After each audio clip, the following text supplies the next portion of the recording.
Today we are going to trim our blue agave, one of our blue agaves. It's in front of the house here and it's too close. It's touching the window and probably going to be chewing up the screen next time we get some wind through. When you do that, it's best if you maintain balance. So if we cut off one row or two rows in the back to keep it from touching the house, we'll do similarly to the sides and front to keep it balanced. You can use a drywall saw if you have one. We have pruning saws that work pretty well. The tricky thing is these things are sharp all up and down, and you won't realize you're kind of like backing your arm into that while you're cutting a different one. So probably gonna get cut, but I have gloves and I'll do my best to not get cut. The lantana here grows real well and it looks pretty, but it's a little smelly. So now we're getting around to the back and the quarters are going to be a bit tighter. This is actually what we're working towards.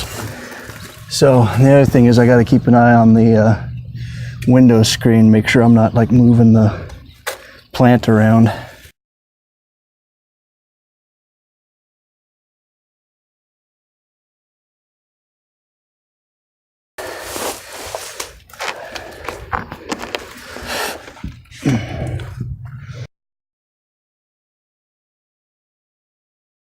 Boy, sometimes they come easy and sometimes they don't.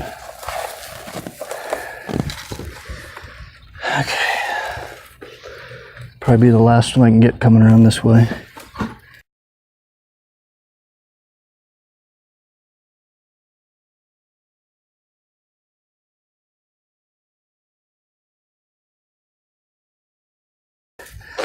Whew.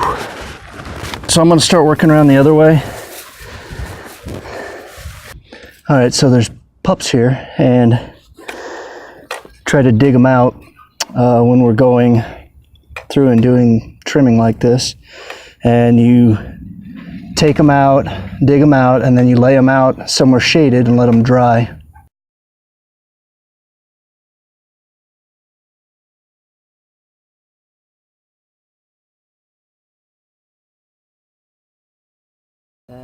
No, that's marginal. Well, anyways. That's marginal, but it will probably survive. Okay.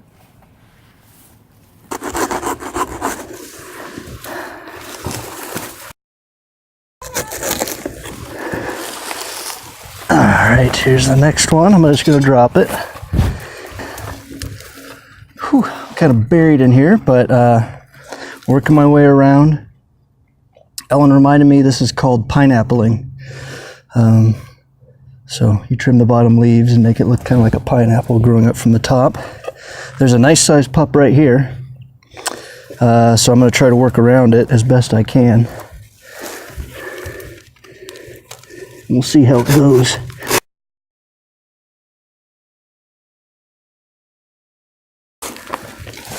There's the next one.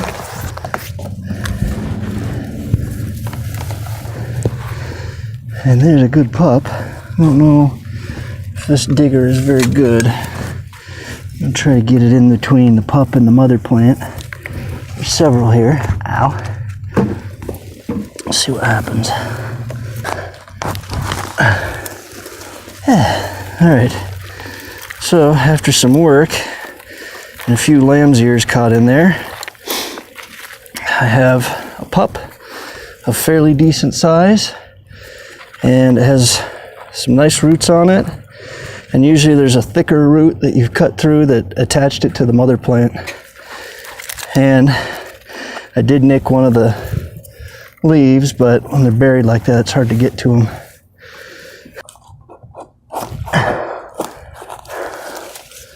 Alright, okay, I'm going to work my way around to the back and get the last two or three, and I can see at least one pup back there, so I'll be getting that too.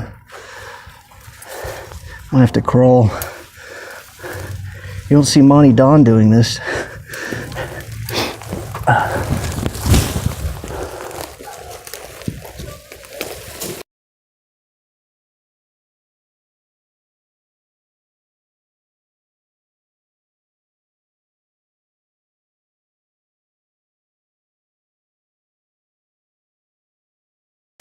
Trying not to take my eye out. Okay, so there's at least one more pup here, so I'm going for that. All right, so here's the last pup. And we're gonna work our way out of here. And we're gonna clean our saw off.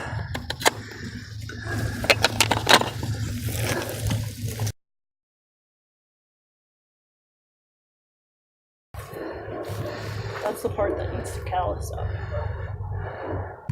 So it doesn't look like we really cut all that much off of here, but we have a pile of the leaves now, and they're heavy and they're full of water and they're sharp.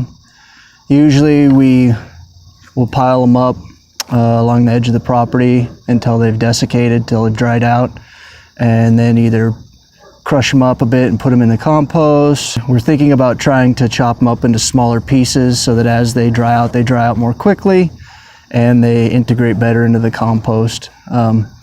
So we haven't decided how we want to do that yet, but that's kind of our plan. We have several more of these, and actually one a smidge smaller than this, truly maybe half the size, but quite large. We had to move from an area where we wanted to move the fence, and we dug it up and transplanted it, and it was shocky for a while. Actually, what we did was we dug it up and let it rest in a shaded area and callus over, where the roots had been damaged. And then we transplanted it to a new area, and it's recovered. It's starting to grow again, and it's firmed up, and it looks good. So, and that's maybe 6 months ago that we transplanted it. So anyways, once you have a blue agave and it's happy and it's growing well, you can honestly have as many as you want. It takes a while, it takes a few years, but they all make pups. And you cut the pups off, you let them harden off, dry, callus. Some are shaded but not buried. And for maybe a week or a month, they'll honestly be okay sitting out several months as long as they're not in the sun getting cooked. And then transplant them into a new pot or the ground or whatever you want, and then start over again. Thank you for watching. Please like and subscribe if you enjoyed the video or if you learned anything. Have a good day.